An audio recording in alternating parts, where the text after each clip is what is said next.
반갑습니다. 초록배남 한상봉 간사입니다. 우리 이제 조선 두 번째 시간이죠. 조선 초 왕들의 업적을 정리하고 있습니다.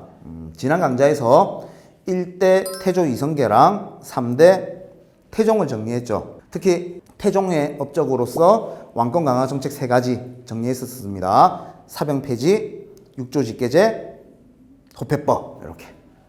이거를 발판 삼아서 그 다음 왕이었던 세종이 정치를 엄청나게 잘해 나갔죠. 특히 어린 친구들한테 가장 존경하는 위인이 누구야? 라고 물어보면 거의 뭐 1순위죠. 세종대왕. 우리 조선의 4대 임금입니다. 4대 임금인데 세종의 업적은 엄청나게 많죠.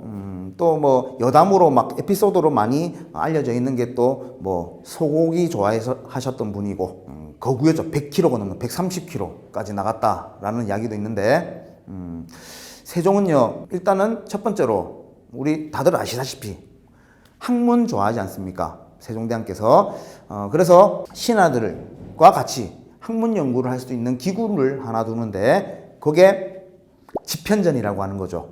이 집현전 학자들에 의해서 여러 가지 서적들이 편찬하게 됩니다. 뭐 농사직설이라든지 칠정산이라든지 뭐 이런 책들이 편찬되는 거죠. 세종 같은 경우는 훈민정음이 가장 유명한데 백성을 가르치는 바른 소리 해가지고 세계에서 가장 아름다운 글자로 알려져 있죠. 훈민정음을 창제하신 분도 세종대왕이고요.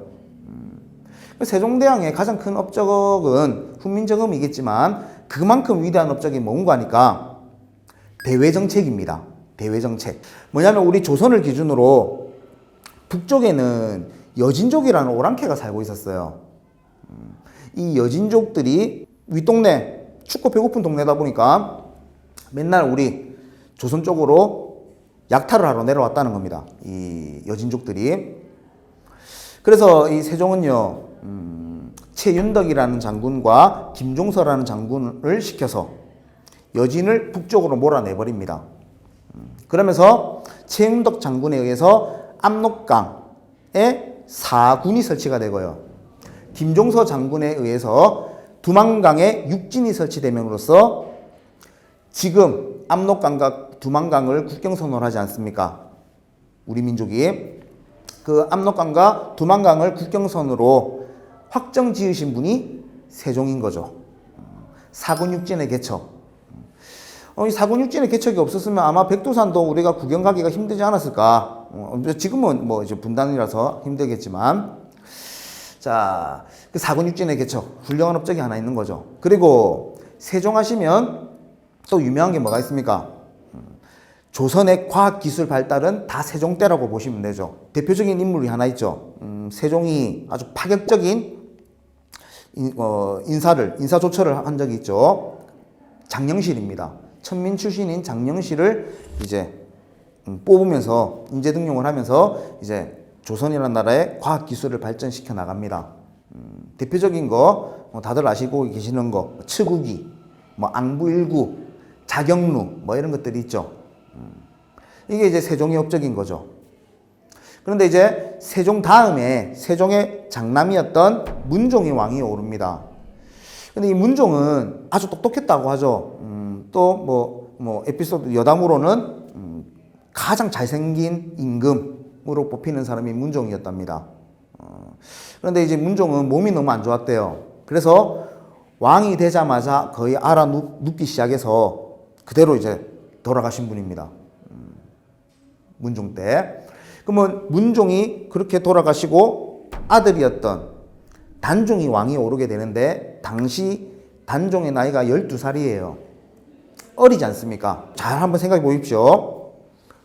세종 다음에 문종, 문종 다음에 단종입니다. 문종은 아팠고요. 단종은 어려요. 그러다 보니까 단종과 이제 문종 이 두 명의 왕이 있을 때는 왕이 정치를 하는 게 아니라 신하들이 정치를 했다는 겁니다. 아무래도 왕권보다는 신권이 점점 강해질 수밖에 없겠죠. 이런 정세가 마음에 안 들었던 사람이 한 사람이 있습니다. 누구냐면 세종의 둘째 아들이죠. 수양대군. 아주 유명한 인물이죠. 이 수양대군이 왕권보다 신권이 강한 나라가 마음에 안 든다는 겁니다. 그래서 1453년에 계유정난이라는 반란을 일으켜요. 그러면서 당시에 신권을 대표하는 김종서, 황보인 이런 사람들을 쳐내는 게 계유정난인 거죠.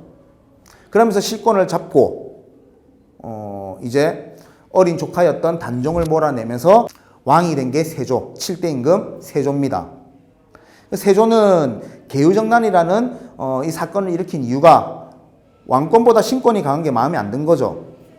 그러면 본인이 왕이 됐어요. 그럼 이제 뭐 하고자 했겠습니까? 왕권을 높이고자 했겠죠. 그래서 세조도 왕권을 강화시키려고 여러 가지 정책들을 펼쳤다는 겁니다. 그 중에 가장 대표적인 게 뭐냐면 무엇을 강화시켜 나갔냐면요. 자신의 할아버지였던 태종이 했던 왕권 강화 정책 중에 왕권 강화의 상징 육조직계제 있죠. 그 육조직계제를 다시 한번 실시를 하는 게 세조입니다. 어린 조카를 몰아내고 왕이 됐어요. 도덕적, 유교적으로 맞지 않다 라면서 단종 복위 운동을 벌이는 이런 선비들, 유생들이 엄청 많았고, 그리고 학자들도 많은 비판을 가하니까 비판하는 소리 듣기 싫죠. 그래서 뭐 세종 때 만들어졌던 이런 집현전, 경련이란 제도 이런 거 다 없애버렸던 게 세조죠. 그런데 이제 조카를 죽이고 이런 비도덕적인 행동 때문에 그런지는 모르겠으나 세조는 평생 피부병을 앓았다 합니다. 그리고 아들들도 빨리 죽죠. 그러면서 이제 8대 임금 예종 빨리 죽고요. 아들이었던 예종은 빨리 죽고 손자였던 성종이 왕이 오르게 돼요. 성종 같은 경우는 묘호, 지금 이제 성종 이래 붙죠. 성자가 이룰 성자거든요. 고려에도 성종이 있었습니다. 그죠? 이 묘호는 그 당시 그 당대 왕이 죽고 난 이후에 붙여지는 이름이에요. 그러면 성종이라는 묘호가 붙었다는 말은 조선의 태조 이성계, 3대 임금 태종, 세종을 거쳐서 지금 9대 임금 성종 때 돼서야 이르러서야 조선이란 나라의 통치 체제가 확립이 되었다는 이야기예요. 완성이 되었다는 이야기죠. 그래서 성종이라는 묘호가 붙은 건데, 그러면 여러 가지 제도들이 확립이 됐겠죠. 그 중에 딱 하나만 기억하시면 됩니다. 성종은요, 뭐냐면 법전을 완성시킨 사람이에요. 우리 대한민국의 최고법이 뭡니까? 헌법이죠. 그것처럼 조선에, 우리 대한민국에 헌법이 있다면 조선에는 경국대전이라는 법전이 있어요. 가장 기본이 되고 으뜸인 법전. 이 법전이 사실은 이제 세조 때부터 편찬되기 시작했다가 성종 때 이르러서 완성이 됐다는 겁니다. 경국대전의 완성.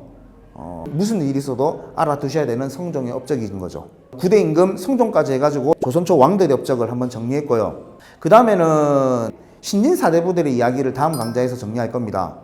조금 복잡하거든요. 뭐 훈구파 세력이 나오고 살인파 세력이 나오고 이럴 겁니다. 다음 강좌에서는 신진 사대부부터 해가지고 이제 정치 계보 한번 살펴보는 시간 갖도록 하겠습니다. 오늘 세종, 그 다음에 세조, 그 다음에 성종 살펴봤습니다. 수고하셨습니다.